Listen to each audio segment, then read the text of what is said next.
So folks, we're going to talk a little bit about the difference between stablecoins and CBDCs. And I'm going to share a video with you of a guy over at the Dallas Fed.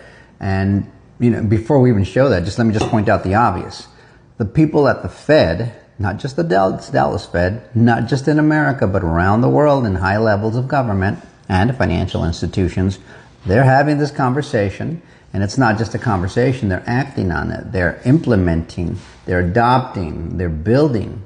Meanwhile, legislators are creating legal regulatory clarity, not because they might consider it, but because they have to. The dollar as we have known it is dead. The Genius Act saw to that. The digital dollar is here. They're just building out the infrastructure. And major institutions can't buy in 100% until, of course, there's legal clarity, legal regulatory clarity across the spectrum of the crypto space. But when it comes to XRP, you've got your legal regulatory clarity. It is the only digital asset with legal regulatory clarity. And you've seen many videos where I've shown it's not an opinion, it's a fact, where many different people, from the SEC to Ripple to other places, where they tell you specifically and exactly that. So for those of you who are thinking, oh, well, how does it or it doesn't have this? You know what? You're full of it. You're not paying attention.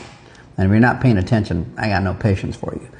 I already know this. And for my purposes, for my investment, that's what I'm focused on. And I'm just sharing with you where I'm coming from with that. If you need to be convinced, you need to go convince yourself. Go look it up and figure it out. And if it's still not enough, then do something else. I'm not sure what to tell you. But I'm watching these people.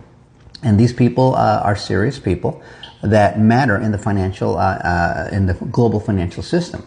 And so when I'm looking for an investment opportunity, I see nothing better than what I've got right now with XRP.